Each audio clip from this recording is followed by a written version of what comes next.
I have spent most of my life watching people misunderstand money. They think the game begins when you have a portfolio large enough to impress other people.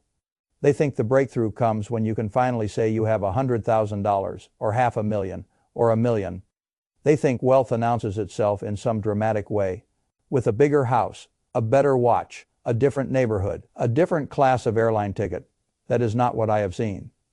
The first real turning point in an ordinary person's financial life is usually much smaller than that, and much deeper.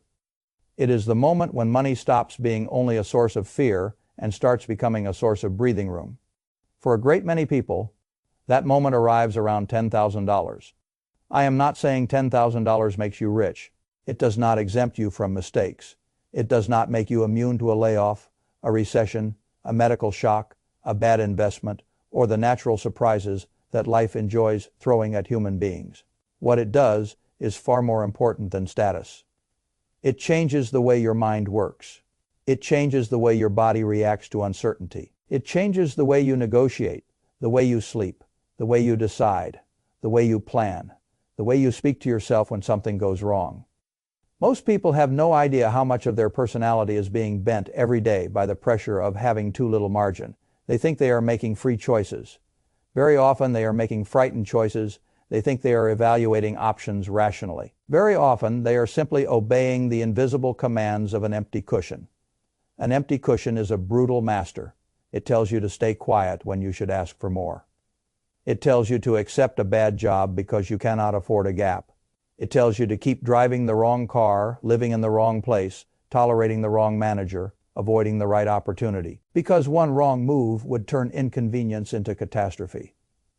When people hear me say that $10,000 matters, many of them immediately translate that into consumption. They imagine I am talking about what you can buy with it. That is already the wrong lens. The great power of that first serious reserve is not what it purchases. The great power is what it prevents. It prevents panic from becoming your default. It prevents every inconvenience from mutating into a crisis. It prevents your brain from treating every bill like an emergency siren. If you want to understand the value of $10,000, do not begin with the bank account. Begin at 3 in the morning. Begin with a person staring at the ceiling.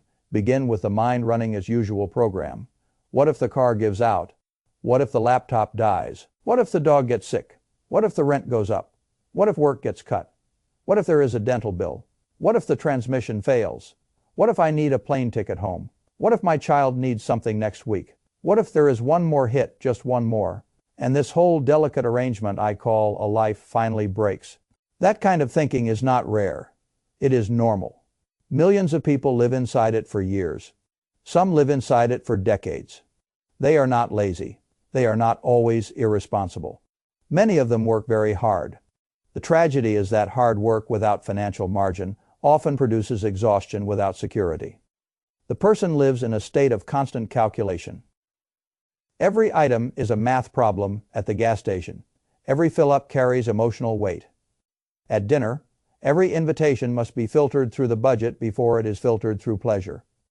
At work, every insult must be tolerated because the check is already spoken for before it arrives. Under those conditions, people do not simply spend money, they spend mental energy. They spend dignity, they spend patience, they spend sleep, they spend the quality of their relationships, they spend the capacity to think long term. What I admire about the first $10,000 is that it begins to reverse this whole machinery. Not all at once, not in a Hollywood way, but in a way that is real.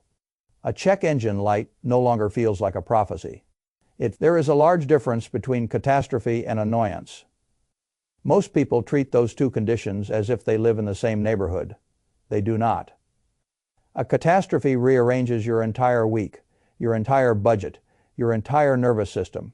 An annoyance irritates you, but it does not own you.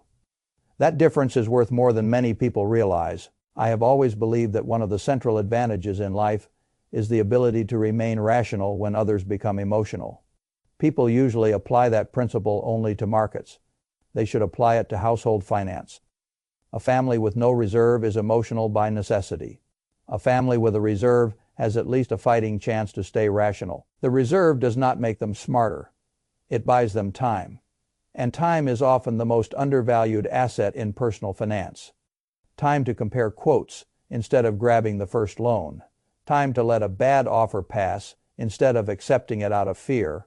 Time to think instead of react. Time to negotiate instead of surrender. Time to search for the right solution instead of the fastest patch. When a man or woman accumulates that first real cushion, something subtle begins to happen. Their relationship with risk changes. I do not mean they become reckless. I mean they stop being bullied by small uncertainty. A person with no savings cannot afford to think in probabilities. They think in threats. A person with $10,000 begins, perhaps for the first time in years, to think in options. That is a profound change. When money is absent, your world shrinks. When margin appears, your world expands. The promotion you have postponed asking for begins to look worth the discomfort. The interview you once avoided, because you could not risk instability, begins to look like a doorway instead of a danger. This is why I say the money matters less than the psychological regime it creates. A man with zero savings and a high salary may still be a financial hostage. A woman with a modest salary and $10,000 saved may already be moving toward independence. Income is important, but income without retention is like trying to fill a bucket with a hole in the bottom. The habit of keeping money changes the game. The first $10,000 is proof that you have started to repair the bucket. That proof has consequences. It changes identity. Most people badly underestimate the role identity plays in finance. They think saving is about arithmetic. Arithmetic matters, but identity often decides whether the arithmetic has any chance to accumulate. If a person sees himself as someone who is always behind, always catching up, always barely making it, then every small urge feels justified. Every little indulgence feels earned. Every new leak in the budget feels harmless in isolation. The person does not think like an owner of capital. He thinks like a temporary custodian of a paycheck. That mindset is expensive. A person who saves the first 1,000 learns discomfort. A person who saves the first 5,000 learns consistency.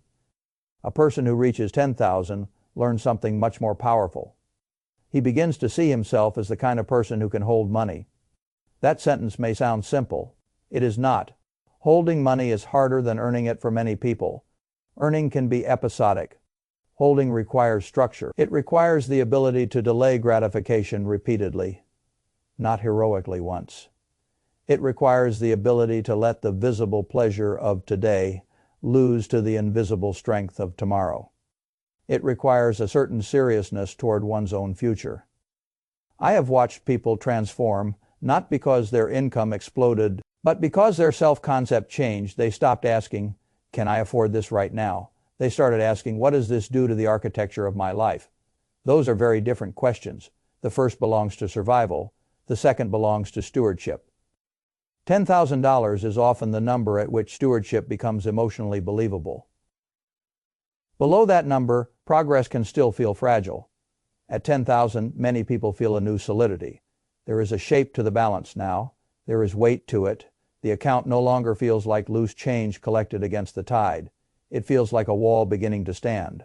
And when a wall begins to stand, the storms of life no longer come straight through the front door. There is another effect that matters more than people think. The reduction of stress is not merely a pleasant bonus. It is a productive asset. A mind under constant financial pressure behaves differently. It is more impulsive. It is more defensive. It is more likely to choose immediate relief over long-term gain. It is more likely to postpone important decisions. Because every decision feels heavy, it is more likely to freeze. A reserve cuts through that fog. The body stops sounding the alarm all day. The mind stops rehearsing disaster every hour. The person can finally allocate thought to improvement instead of mere containment. That redirection of mental bandwidth is one of the greatest returns produced by an emergency fund. A person with no margin spends a shocking amount of cognitive energy on tiny financial decisions. Should I buy the generic pasta? Should I refill the tank all the way? Should I wait until next week to buy this? Should I skip this event? Should I pretend I am busy because I cannot spare the cost? Should I put this on a card and hope to clean it up later? Each tiny decision appears trivial. Together they form a tax on the mind. It is a decision tax. It exhausts judgment. It invites mistakes. It leaves little room for ambition. A person with a reserve is not suddenly wasteful. That is not the point. The point is that life is no longer being managed one fragile inch at a time. Preference can finally begin to replace fear as the driver of routine choices. That may sound like a luxury. It is actually the groundwork of strategic thinking. When you stop spending your best energy on defense, you can finally spend some of it on offense. That is where careers begin to change. That is where income can rise. That is where side projects become imaginable. That is where investing becomes intellectually accessible. People sometimes laugh when I say that $10,000 can move a person closer to financial independence than a much higher income can. They should not laugh. The person who learns to preserve capital has acquired a more valuable engine than the person who merely learns to produce cash and immediately consume it. I have known many high earners who are permanently tense because their lifestyle expanded faster than their judgment. Their income looked impressive from the outside. Inside, they were living on a treadmill they had mistaken for a staircase. More money came in, more money had to go out, the car got bigger, the rent got sharper, the vacations got more performative, the subscriptions multiplied, the obligations hardened, the margin vanished. That is not wealth. That is a decorated dependency. Meanwhile, another person with a smaller paycheck quietly built a reserve. No one applauded, no one noticed. There was no photograph to post. No one at dinner leaned forward in admiration. But that quiet reserve gave this second person something the high earner lacked: freedom from immediate desperation. I would take that freedom over visible lifestyle every day of the week. What can $10,000 actually do? In practical terms, it can absorb most of the shocks that push ordinary households into expensive mistakes: car repairs, appliance failure, a deductible, a period of reduced work, a move, a family emergency, travel on short notice, a technology replacement that cannot wait, a veterinary bill, a month that goes wrong in 3 places at once. The remarkable thing is not that $10,000 solves every problem. It does not. The remarkable thing is that it solves enough of the ordinary ones to keep them from infecting the rest of your life. That is the key. Financial setbacks become truly destructive when one problem forces a second mistake, and that second mistake forces a third. A car issue becomes a missed shift. A missed shift becomes a short rent payment. A short rent payment becomes a fee. The fee becomes a credit card balance. The balance becomes interest. The interest becomes a monthly burden that lingers long after the original problem is gone. This is how people get trapped.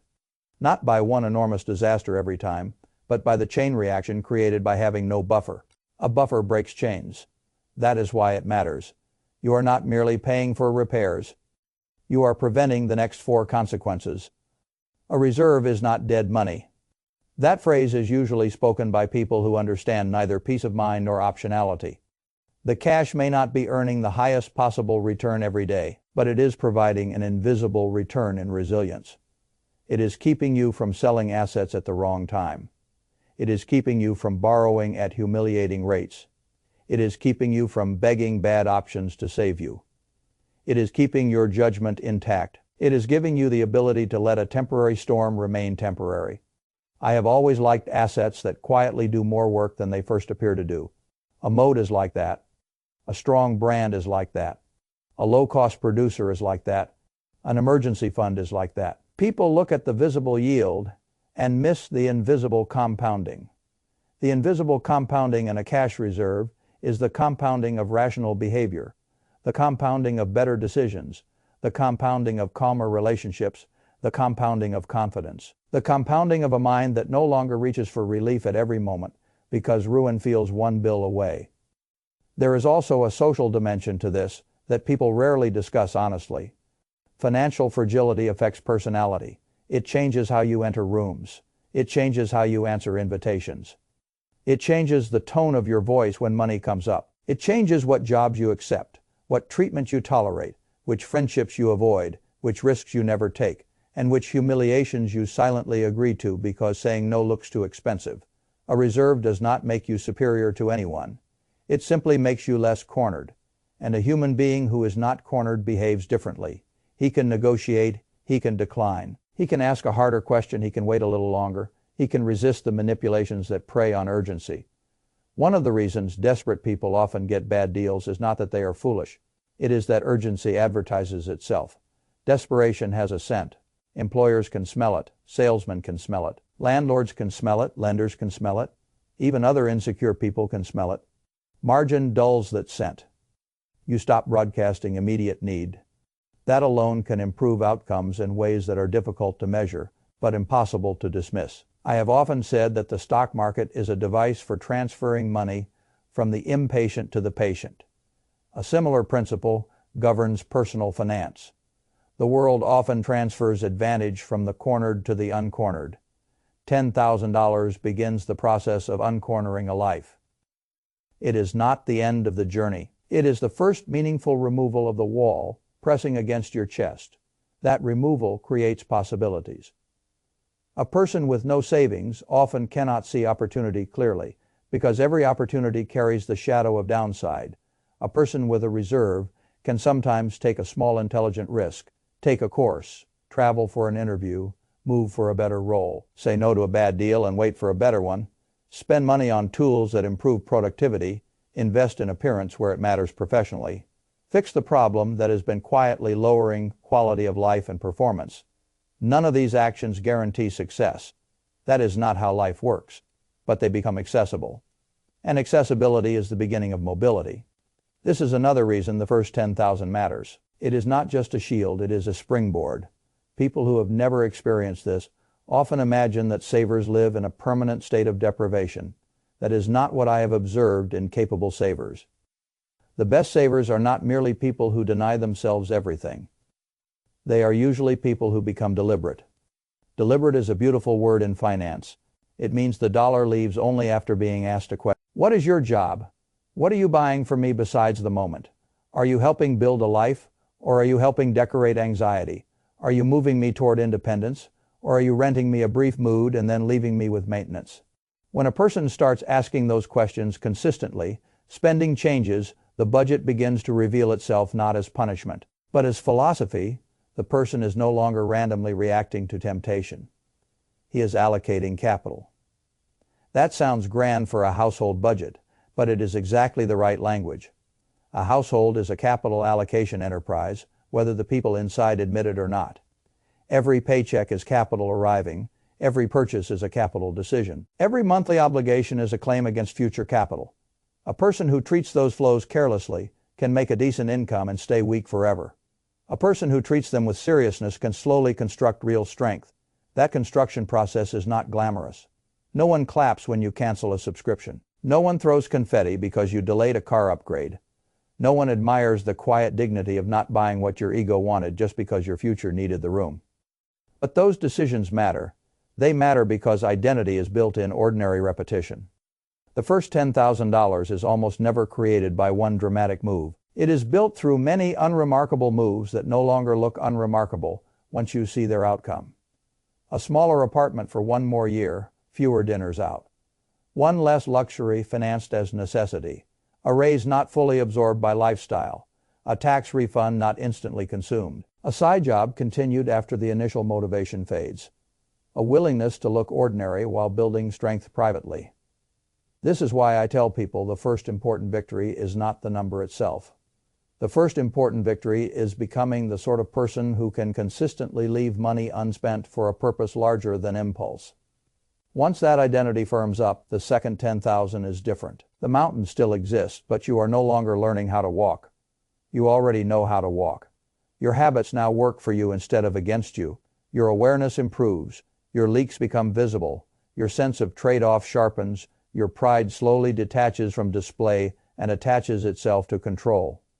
That is a healthy transfer. A great deal of foolish spending comes from wanting emotional compensation. A hard week justifies the purchase. A stressful month justifies the trip. A frustrating life justifies the upgrade. People are not always buying objects. They are often buying relief, identity, approval, distraction, or a temporary story about themselves. The problem is that these purchases rarely solve the underlying instability. Often they deepen it. Then the person needs another emotional purchase to soothe the pressure created by the first one. That is a nasty loop. Saving money interrupts this loop in an unexpected way.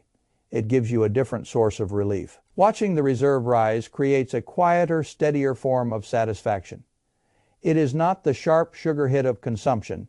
It is a deeper confidence. It says, "I am harder to knock over than I used to be." I find that kind of confidence far more attractive than the confidence purchased through display. Display often hides fragility. Reserves usually hide discipline. Discipline is the ingredient people want to skip. They would rather search for the perfect investment than confront the ordinary leakage in their lives. They would rather ask for a hot stock than sit down with their monthly obligations and ask which of them are silently eating tomorrow. Yet without this confrontation, the grander plans rest on weak soil. A person who cannot retain money will often misuse money that arrives from any source. A bonus can disappear. A tax refund can disappear. A raise can disappear. An inheritance can disappear. The story is always the same. Without structure, more inflow merely funds more drift. The first $10,000, when honestly earned and retained, is often the first evidence that drift is losing power. That evidence matters because it changes expectations. The saver begins to expect more from himself. He becomes less willing to tolerate financial chaos as normal. He becomes more offended by unnecessary fees, wasteful interest, and recurring obligations that deliver little value. He starts to see every permanent monthly bill as a little employee that works against him. Some of those employees are worth keeping, many are not. This is where genuine financial adulthood begins, not with a fancy purchase, with clearer standards. I also want to point out something that gets lost in overly neat personal finance advice. $10,000 does not mean the person will never feel stress again. That would be absurd. Stress changes shape as life changes shape. The number is not magic. The meaning is, it represents a threshold at which the average person begins to experience the world with slightly less fear and slightly more authorship. That shift in authorship is crucial. When people feel they have no authorship, they disengage. They avoid, they numb themselves, they postpone, they make loose agreements with their own future. When authorship returns, energy returns with it. The person starts to plan. The person starts to clean up old messes. The person starts to imagine years instead of weeks. That is the beginning of compounding in the deepest sense. Compounding is not only the growth of invested dollars. It is the growth of disciplined behavior through time. It is the growth of self-trust. It is the growth of optionality. It is the growth of a reputation you build with yourself. That last one is important. Most people talk about confidence as if it were mystical. Very often, confidence is simply memory. It is the memory of having acted correctly enough times that you begin to trust your own conduct. A person with $10,000 in reserve often possesses a new and valuable memory. The memory that he can set a difficult target, restrain himself repeatedly, and reach it. That memory becomes usable far beyond money. It enters health.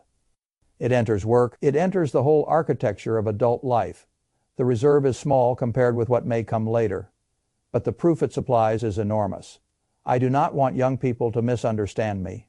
I am not advising them to worship a bank balance. I am advising them to notice how powerfully a modest reserve can alter the structure of a life. There is a temptation in our culture to skip straight to the language of investing, passive income, financial freedom, early retirement, market returns, all the glittering vocabulary that is understandable. Those ideas are more exciting than an emergency fund. But excitement is not the same as foundation. A foundation is usually boring right up until you notice who has one and who does not when the storm arrives. If your goal is a life with more freedom, not less, then you should respect the sequence. First stability, then flexibility, then intelligent risk, then larger opportunity. Trying to reverse that order often creates pain. People reach for higher returns before they have a buffer. Then an ordinary emergency forces them to liquidate the very asset that was supposed to help them progress. That is not investing. That is instability wearing an investing costume. Cash reserves will never impress the crowd the way speculative winds do, but crowds are poor guardians of your future. I would rather have a quiet cushion and the ability to survive surprises than a loud story and no room for error. Room for error is one of the great hidden assets in life. Human beings do not need perfection nearly as much as they need margin. A marriage with margin survives normal conflict better than one under strain. A business with margin survives mistakes better than one built at the edge.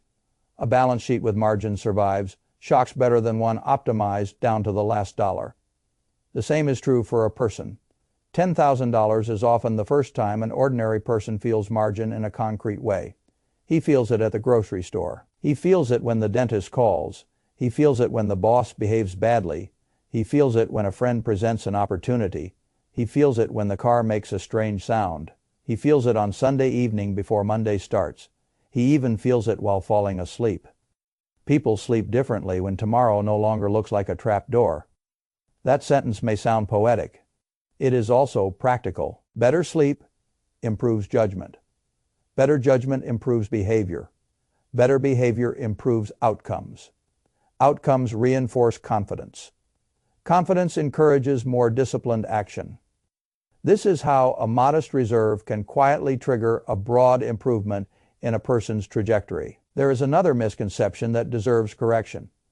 Some people hear a number like 10,000 and decide it is impossible because they cannot imagine arriving there quickly. That is a harmful way to think. Speed matters much less than direction. The person who saves $200 this month and keeps the habit is doing something serious. The person who saves $50 this month and protects the habit is also doing something serious. Consistency is more impressive than intensity in this domain. Intensity often burns out. Consistency changes identity. Identity changes behavior. Behavior changes outcomes. This chain is stronger than any short burst of enthusiasm. If you are early in this process, do not romanticize the beginning. The first 1,000 is often hard. The second may still feel slow. That is all right. Hard does not mean unimportant. The early stage is where you are learning the machinery of your own life, where the leaks are, what your triggers are, what social pressures bend you, which purchases are really habits in disguise, which obligations are fixed, and which are stories you tell yourself. By the time you are several $1,000s into the journey, the money is not the only thing being built. You are being built, your standards are being built, your tolerance for foolishness is changing, your appetite for appearance at the expense of strength is weakening. These are magnificent developments even before the account reaches 5 figures. But when it finally does reach 5 figures, many people feel something almost physical, a shift from scramble to stance, not luxury stance. That is the word I like. A reserve gives you stance. You stand differently. You answer differently. You think differently. You can endure a minor setback without emotionally collapsing into a major one. That is rare enough to be valuable. I have never believed that money alone produces character. Often it reveals it. But I do believe that the absence of money places extraordinary strain on character.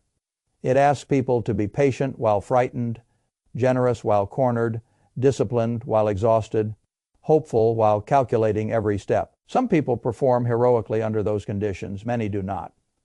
I prefer systems that reduce unnecessary strain. A reserve does that. It gives character a fairer chance to operate, and it gives intelligence a better environment in which to matter. The final thing I want to say about this first real milestone is that it points beyond itself. A person who reaches $10,000 honestly and deliberately has learned something that markets respect and life rewards. He has learned that freedom is usually assembled before it is enjoyed. He has learned that peace of mind is often funded quietly, not announced loudly. He has learned that security is not a mood. It is a structure. He has learned that preserving $1 can be more life-changing than displaying 10. He has learned that money is most powerful, not when it flatters the ego, but when it expands the field of choices. That lesson is portable. It will help with the next 10,000. It will help with investing. It will help with housing choices, business choices, career moves, family decisions, and the subtle daily negotiations between present desire and future strength. Most of all, it will help him stop relating to money as if it were only a passing current that enters and leaves his hands. He will start relating to it as stored time, stored labor, stored dignity, stored optionality. That is when money becomes meaningful, not when it looks impressive. When it begins to protect your mind, your choices, your relationships, and your future self from the tyranny of constant fragility. So when people ask me what amount first changes a life, I do not begin with a mansion, and I do not begin with $1 million. I begin with the first amount that lets an ordinary person exhale and still have enough left to think. For a remarkable number of people, that amount is $10,000. Not because $10,000 is glamorous, because it is foundational, not because it turns you into a rich man overnight, because it helps you stop living. like one more small problem could break you. That is a serious achievement. And once a person knows what that kind of breathing room feels like, he rarely wants to go back. That may be the most valuable part of all. He has experienced the emotional difference between appearing afloat and actually having ballast. Once you have ballast, you understand the sea differently. You stop worshiping speed. You start respecting stability. You stop measuring progress only by what other people can see. You start measuring it by how hard you are to sink. That is a wiser measure. And in the end, wise measures tend to produce wise lives.